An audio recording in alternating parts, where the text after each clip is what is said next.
Hi, this is Thalia MK at Education 2.0 conference, and we are in Dubai for winter 2022 session. And I have with me Mr. Yaki Dayan. He is the CEO for Neurotech Solutions Israel, and he was also awarded for outstanding leadership. First of all, congratulations. Neurotech is a solution, is something. Whenever you listen to Neurotech, it's something related to mind. Tell us, elaborate. What is your word? Okay, so allow me to start by saying that I received the Outstanding Leadership Award on my career doing EdTech Israel. EdTech Israel is a social impact startup which I started in 2014 with the purpose of creating or changing the ecosystem of every entrepreneur that wants to create solutions for the education space. It's not that easy to work in the education space, especially if you are creating a software for the education space, because not all education operators are really liking to spend money.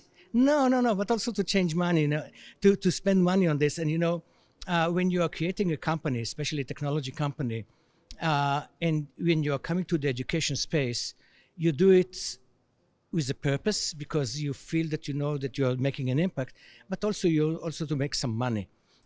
So this is, I think, what is differentiates the education technology industry from many other industries around the world. So I was looking at you. You talked about ecosystem. You're an ecosystem builder. Ecosystem builder, how it is different than whatever anybody is labeling themselves that we are doing. How you are standing out.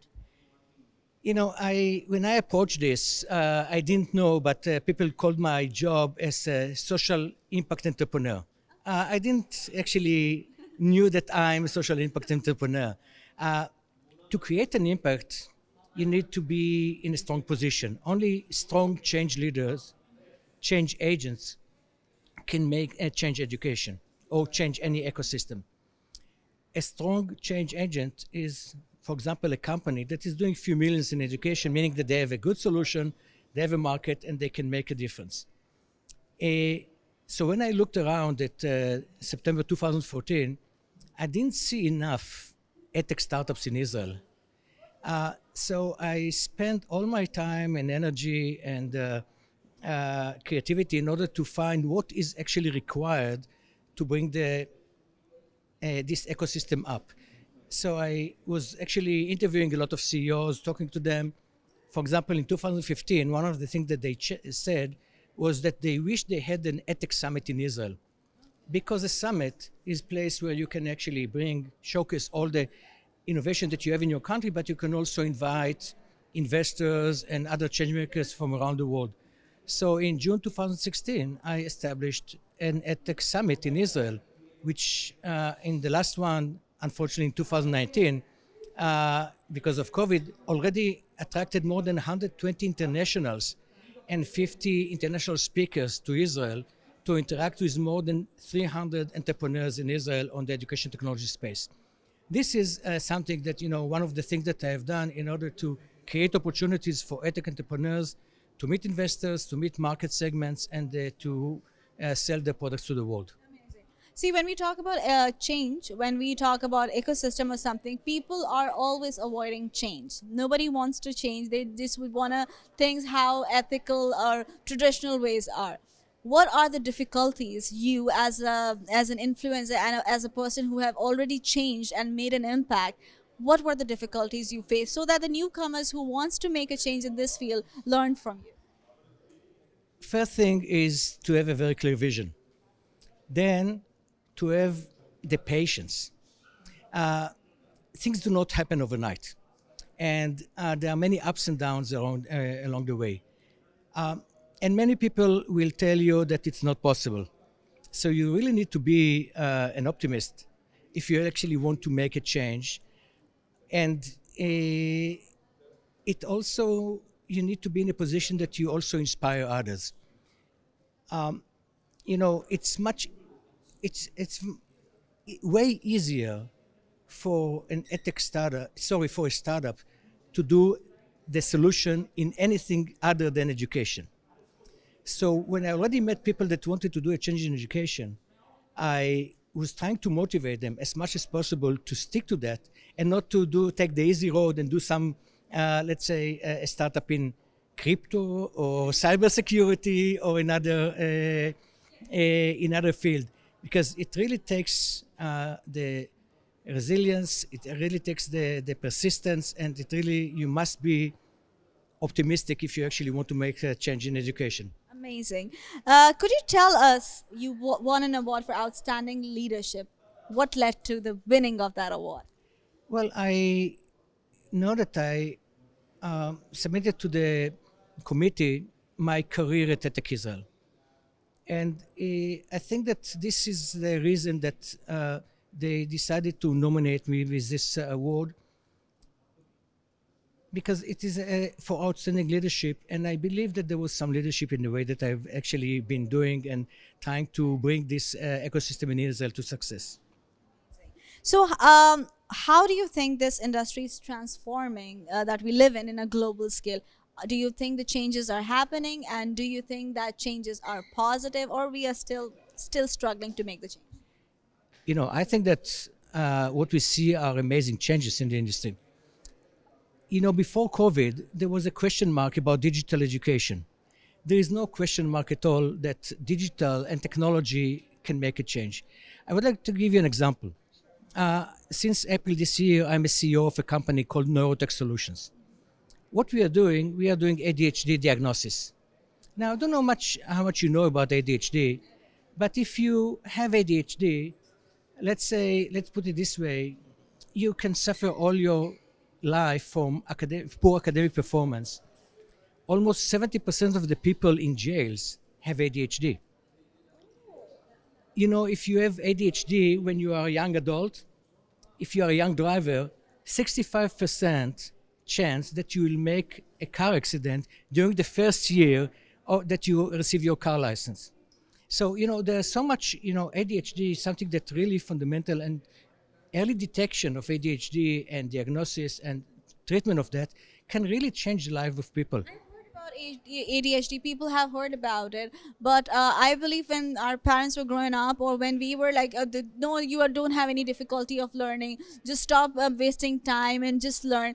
These things were not pointed out. Now, as per technology is advancing, this is happening. But still, there are, I would say, 60-70% of the people who don't believe in these kind of technology when it comes to their children and helping others. What advice would you give them? You know, it's not about belief, it's about science. I'm proud to say that, you know, our slogan is how insightful a 15-minute scientific exploration to the brain can tell you about the child. Because in only 15 minutes, we can actually analyze and bring the attention profile of every child or every adult. Now, it's science. We have more than 100 clinical papers published on our tool over the last few years. And when the advice that I can give to parents is that when school tells you that your child is struggling, it could be one of two. One, maybe they really have a disorder. Only about 5% of the kids really have a disorder. The others simply have problems. You don't treat problems with drugs. And those that actually only have problems, most likely that they are bored at school. And if this is the case, find them a different activity. Encourage them maybe to go to a sports club, maybe to do yoga, maybe to do martial arts, maybe to do chess. You know, for the schools, you know, there was a lot of discussion today about a class management. Okay, it's much easier for a teacher. Sorry for saying that all the kids will be quiet and obedient. Okay, and when you have someone with hyperactivity or impulsivity, they can create a little bit of a problem, a little bit of noise. So the schools, we should not trust the future of our kids only with schools. It's up to the parents to find what is right for their kids, and maybe what is right for him is to be maybe a master in chess, but not necessarily be a good, obedient child at school. Amazing. So, how has this conference, which is Education 2.0, as this conference was not only about education, it was a merge of marketing, internet, health, all of these. What, as you talk about education yourself, what are you taking your as a learning experience and networking experience from all of this? Actually, I'm coming back home with two insights. One, the fact that was Internet 2.0, Health 2.0, money, all those other created a lot of networking opportunities in between sessions. It was fascinating. Yesterday we had very good conversation with people from the internet. Today we had people from the health, and everything. All those discussions were very, very intellectual, very, very enlightening. That's one thing. The second thing, for me as an Israeli, I'm very excited to be here in Dubai. Uh, I always wanted to start working with the Arab world. For me, it's the first in many, I would say, future events and opportunities where I would like to interact more with entrepreneurs, investors, and change makers from the Arabic world. Thank you so much for your time and congratulations on your award.